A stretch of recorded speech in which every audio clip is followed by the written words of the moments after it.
우리 하나님 말씀 봅니다. 하나님 말씀은 시편 119편 49절에서 56절까지의 말씀입니다.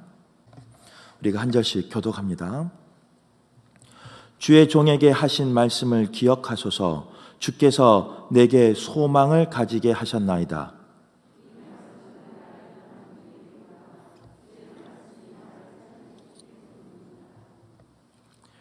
교만한 자들이 나를 심히 조롱하였어도 나는 주의 법을 떠나지 아니하였나이다.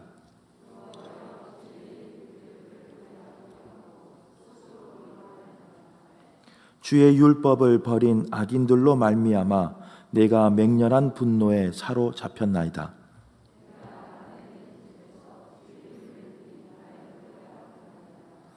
여호와여, 내가 밤에 주의 이름을 기억하고 주의 법을 지켰나이다. 내 소유는 이것이니 곧 주의 법도를 지킨 것이니이다. 아멘. 오늘도 새벽에 나오신 또 각 처소에서 예배하신 우리 모든 성도님들에게 하나님의 은혜가 충만하길 간절히 바랍니다. 특별히 오늘 찬송했던 410장에 하나님의 선물인 평안이 우리 성도들의 삶 가운데, 가정 가운데, 자녀 가운데, 또 기도하는 모든 삶 가운데 임하길 간절히 소망합니다. 그 평안은 그냥 얻어지는 게 아니에요. 그 선물은 그냥 주는 게 아니에요. 우리 4절 말 4절 보면요, 이 평화를 얻으려고 주의 앞에 나아갈 때 주 예수 우리에게 이 평화를 주신다라고 말씀하고 있습니다. 힘들고 어려울 때 신음에서 끝나는 것이 아니라 주님 앞에 나와 주를 부르짖고 주께 예배하여 평화가 하나님이 주신 선물 되시길 바라겠습니다. 오늘 말씀 제목은요, 나의 고난 중에 위로가 되신 하나님이라는 말씀 제목을 가지고 함께 말씀을 나누겠습니다. 오늘 말씀에 보면요, 50절과 51절 말씀에 보면 살다 보면 우리의 삶 가운데 소망을 잃어버릴 때가 있습니다. 또 고난 가운데 빠질 때가 있다라고 오늘 말씀은 이야기하고 있습니다. 그럴 때 사람들은 누군가에게 상처받기도 하고 누군가 때문에 원망과 분노가 일어날 때가 있습니다. 사람에게 상처받고 사람에게 고난받았지만 이 사람들은요, 동일하게 또한 다른 사람들에게 위로받기를 원하면서 살아가는 것을 볼 수 있습니다. 그러나 오늘 말씀 속에서 우리에게 분명히 말씀하는 건 뭐냐? 사람에게 위로받는 것이 아니라 주의 법을 떠나지 아니하며 주의 규례를 기억하며 위로받으라라고 말씀하고 있는 걸 볼 수 있습니다. 사람에게 위로받는 것이 아니라 하나님의 말씀으로 위로받아야 한다라고 이야기하고 있는 거예요. 때로는 힘들고 어려울 때 사람이 위로가 될까요? 안 될까요? 됩니다. 그 사람이 의지가 될 때도 있고 위로가 될 때도 있고 그 사람 때문에 그 모든 고난을 이길 때가 분명히 있습니다. 그런데 성경은 왜 사람보다 하나님의 말씀을 떠나지 아니하고 그 말씀을 기억하고 그 속에서 위로받으라라고 말씀하냐? 사람은요, 그 사람이 내 편일 때는 그 사람에게 위로받습니다. 하지만 그 사람이 내 편이 아니다 생각할 때는요, 그 위로받았던 모든 것이 위선처럼 느껴지고 배신처럼 느껴진다는 거예요. 함께 했던 모든 생활이 내 사람이 아니다라고 생각할 때요, 그 속에서 분노가 치민다는 거예요. 그래서 어제는 위로받았지만, 어제는 참 그 사람 때문에 행복한 삶을 살았지만 오늘은 그 사람 때문에 그 상처가, 그 고난이 더 커질 때가 있다는 거예요. 그래서 사람에게 위로받지 말고 하나님의 말씀인 하나님의 법을 떠나지 말고 기억하며 위로받으라 라고 말씀하고 있는 겁니다. 바라기는 여기 계신 모든 분들, 또 온라인으로 예배하는 모든 분들 가운데 이러한 뜻이 이루어지길 간절히 바랍니다. 힘들고 어려울 때, 고난 중에 있을 때, 소망을 잃어버릴 때 사람을 찾아 나서는 것이 아니라 주의 말씀을 붙잡고 주의 전을 찾고 주님 앞에 무릎 꿇고 기도하여서 소망 대신, 우리의 위로 대신 주님을 만나기를 바라며 그 말씀으로 이기시는 우리 성도들 되시길 간절히 바라겠습니다. 특별히 말씀 가운데 어떻게 위로받느냐, 오늘 50절 말씀에 보면요, 말씀이 위로가 되고 말씀이 나를 살릴 것이다, 이렇게 이야기하고 있는 걸 볼 수 있습니다. 우리의 고난이 지금만 있었던가요? 우리가 힘든 상황이 지금만 힘든가요? 물론 그렇죠. 생각해보면 지금이 가장 힘든 것 같아요. 지금 나에게 닥친 아픔과 지금 내가 겪는 고난과 이 모든 폭풍이 가장 심하고 가장 힘들고 가장 견디기 힘든 것 같아요. 그런데 그것은 착각이에요. 한번 잘 생각해 봐요. 나의 삶을, 나의 걸어온 길을 한번 돌아보세요. 지금보다 더 힘들 때가 있었습니다. 지금 숨 막히고 죽을 것 같지만 지금보다 더 힘들고 한 걸음 더 걷지 못한, 아예 낙심해서 주저앉아 있을 때가 우리의 삶 가운데 과거에도 있었다는 거예요. 어떻게 보면 우리의 삶은요, 태어나면서 지금까지 계속된 고난 가운데 있었습니다. 우리 집에 가보면 이제 누워 계시는 우리 남편분들, 아내분들 있잖아요. 우리는 열심히 기도하고 있는데 이 새벽부터 추위를 뚫고 와서 가족을 위해서, 아내와 남편을 위해서 기도하고 있는데 가면 따뜻한 곳에서요, 배를 탁 드러내고요, 누워 계신 분들 계셔요. 이제 이게 영상으로 나가니까 누워 계신다 이렇게 말해야지, 뭐 다르게 말하면 좀 그렇고, 누워 계신 분들 계셔요. 그분들이 오늘만 누워 계시든가요? 오늘만 나를 속상하게 하든가요? 오늘만 나를 요동하게 하든가요? 오늘만 나를 그냥 폭풍 가운데 흔들리는 것처럼 내 마음을 그렇게 힘들게 하든가요? 아니에요. 계속 그분은 그곳에서 누워 계셨습니다. 그래서 나를 힘들게 했습니다. 계속 기도하자, 깨어있자라고 말해도 그분은 계속 거기 계셨다는 거예요. 지금이 가장 힘든 것 같은데 아니라는 거예요. 예전에도 힘든 상황이 있었습니다. 예전에도 더 어려울 때가 있었습니다. 55절 말씀처럼 우리의 인생의 밤이 올 때가 있었어요. 어제도 우리가 말씀을 나누었는데 인생의 밤이 우리 가운데 올 때가 있었다는 거예요. 그런데 우리는 그럴 때마다 어떠냐? 53절의 말씀에 보면요, 인생의 밤이 왔을 때 맹렬한 분노에 사로잡힐 때가 있습니다. 그냥 그 인생의 밤이 왜 왔는지, 어떻게 이겨야 되는지, 말씀을 붙잡고 소망 가운데 나아가야 하는데, 우리는 그 인생의 밤이라는 그 환경 때문에, 나에게 닥친 그 인생의 밤 때문에 분노하며 그냥 화내며 주저앉으며 그럴 때가 있다는 거예요. 그래서 어떤 분은 가끔 될 대로 되라 라고 살아가신 분도 있습니다. 어제 수능 시험을 봤다고 하는데 그 수능 시험 1교시부터 결시자가 사상 최고였답니다. 아마 그 아이들이 12년 동안 또 13년, 14년 재수를 통해서 열심히 준비했을 겁니다.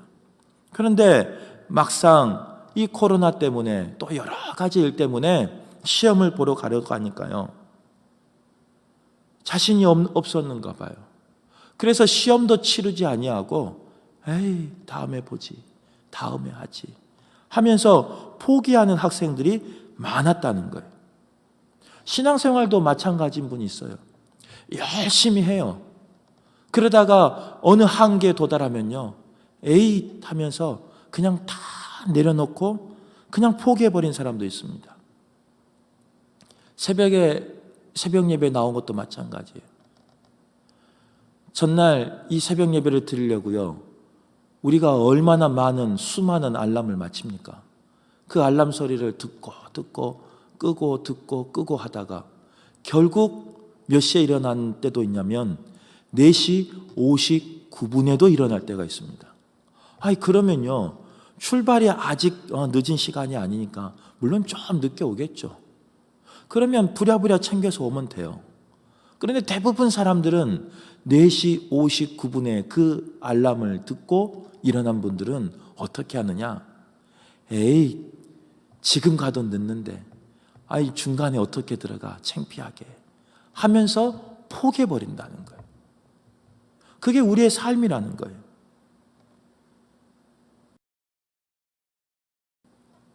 그런데 하나님께서는 뭐라고 말씀하고 있느냐?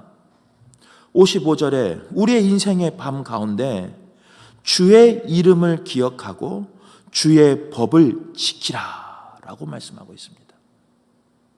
포기하고 싶을 때, 다 내려놓고 싶을 때 주님께서는 오늘 말씀을 통해서 우리에게 뭐라고 말씀하시느냐? 그때 주의 이름을 기억하고 주의 법을 지키라 라고 말씀하고 있는 거예요. 그래야지만 우리가 그 인생의 어두운 밤에서 이길 수 있는 겁니다. 그래야지만 하나님이 허락하신 그 선물, 그 평화의 선물이 우리의 선물이 될 수 있는 겁니다. 성경에 많은 선물들이, 많은 복들이 기록되어 있어요. 누가 그 복을 받을 수 있느냐? 인생의 어두운 밤이 내 삶 가운데 닥칠지라도 포기하지 아니하고 가장 늦었을지라도 그 시간 결단하며 주의 전을 찾을 때, 주님 앞에 무릎 꿇을 때, 주님 앞에 간구하며 주의 말씀을 기억하고 그 소망을 붙잡고 일어선 그 사람에게 말씀에 기록된 복이 임하는 거예요. 포기하는 사람들에겐 임하지 않아요. 될 대로 되라 라고 말하는 사람들에게는 임하지 않아요. 바라기는 인생의 어두운 밤을 걷고 계신 분이 계시다면 하나님의 말씀을 기억하길 바랍니다. 하나님의 말씀을 붙잡길 바랍니다. 사람에게 위로받고 사람에게 변명하는 것이 아니라 하나님과의 관계가 회복되고 하나님 앞에서 모든 것이 다시금 회복되고 다시금 점검되고 다시금 일어설 수 있길 간절히 바라겠습니다. 오늘 읽지는 않았지만요, 우리가 119편 59절을 한번 같이 읽어보겠습니다. 한 장을 넘겨서 119편 59절 같이 읽겠습니다. 시작. 내가 내 행위를 생각하고 주의 증거들을 향하여 내 발길을 돌이켜. 오늘 말씀에 보면요, 하나님의 복을, 하나님 그 은혜를 받을 수 있는 방법이 나와요. 뭐냐? 내 행위를 기억하고 내 발길을 돌이킨 사람에게 하나님이 이러한 복들을 허락해 주신다라고 말씀하고 있습니다. 살다 보면 여러 가지 실패가 있을 수 있습니다. 한 번 실패하면 그 실패의 원인은 누구에게 있느냐? 대부분 다른 사람들, 외적인 요인이 많습니다. 똑같은 일을 2번 실수하면요, 2번 나에게 닥치면 그때도 비슷해요. 그 실패의 원인이, 그 속상한 원인이 다른 사람에게 있을 때가 많이 있습니다. 그러나 똑같은 상황이 3번째 반복이 되면, 그래서 내 삶 가운데 실패가 있거나 내 삶 가운데 아픔이 찾아올 때는 그 원인이 대부분 다른 사람에게 있지 않습니다. 나에게 있습니다. 4번 정도 동일한 실패가, 동일한 상황이 반복된다면 이제는 그 원인만 나에게 있는 것이 아니에요. 그러한 나의 모습 때문에 누군가는 피해를 보고 있고, 누군가는 속상하고, 누군가는 나 때문에 내가 겪는 분노에 쌓일 수 있다는 거예요. 그런데 우리는 종종 1번, 2번, 3번, 4번 아니면 더 많이 반복되는 동일한 실수 가운데, 동일한 어려움 가운데, 동일하게 찾아온 그 인생의 밤 가운데 우리는 누구만 바라보느냐? 너 때문이라는 거예요. 이 환경 때문에 그런다는 거예요. 나는 아무런 문제가 없는데 다 다른 사람 때문이라는 거예요.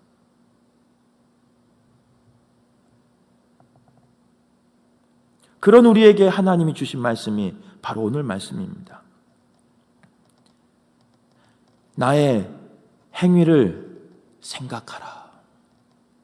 나의 발길을 돌이키라. 이렇게 말씀하고 있는 겁니다. 뭐 다른 사람 이야기하는 게 아니에요. 저에게 주신 말씀이에요.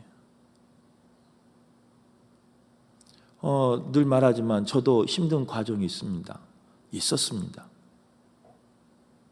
그럴 때 그 모든 힘듦이, 그 모든 아픔이 누구 때문인 것처럼 느껴질 때가 있었어요.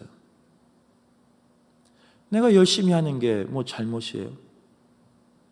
내가 주님만 바라보고 쉬지 않고 열심히 뛰는 게 뭐 잘못이에요? 그런데 그것 때문에 힘들하고요. 그것 때문에 여러 힘들한 분이 있었을 때 나는 다른 사람들에게 원인을 찾았어요. 그런데 하나님께서 내 삶 가운데 잠시 쉴 수 있는 시간을 주셨고 그 쉬는 시간 동안 나를 돌아보게 되었고 그 또한 나의 문제였다는 것을 발견하게 하셨어요. 그리고 나니까요, 저의 삶이 많이 바뀌더라고요. 그리고 나니까 저의 모든 삶의 기준이 바뀌더라고요. 물론 삶이 열심히 하는 모습이 바뀌는 게 아니에요. 하지만 그 열심히 하지만 다른 사람을 바라보는 그 모습이 바뀌고 다른 상황을 이해하는 그 모습이 바뀌어 있더라고요. 원인을 다른 사람에게 찾을 때는 원망과 분노와 그냥 속상함만 가득했지만 나에게 찾으니까요, 그 속에서도 감사가 나오고 그 속에서도 하나님의 은혜를 고백할 수 있고 그 속에서도 하나님이 합력하여 선을 이루시는 그 하나님의 뜻을 발견할 수 있었습니다. 혹 우리의 삶 가운데 이런 어둠 가운데, 밤 가운데 걷는 분이 있다면 오늘 말씀이 위로가 되길 바랍니다. 무엇보다도 오늘 말씀이 들리길 간절히 바랍니다. 그래서 나의 모습을 생각하길 바라고 주님에게로 내 발길을 돌이켜서 하나님이 허락하신 참 평안인 참 평화와 그 선물을 누리시는 저와 여러분 되시길 간절히 바라겠습니다.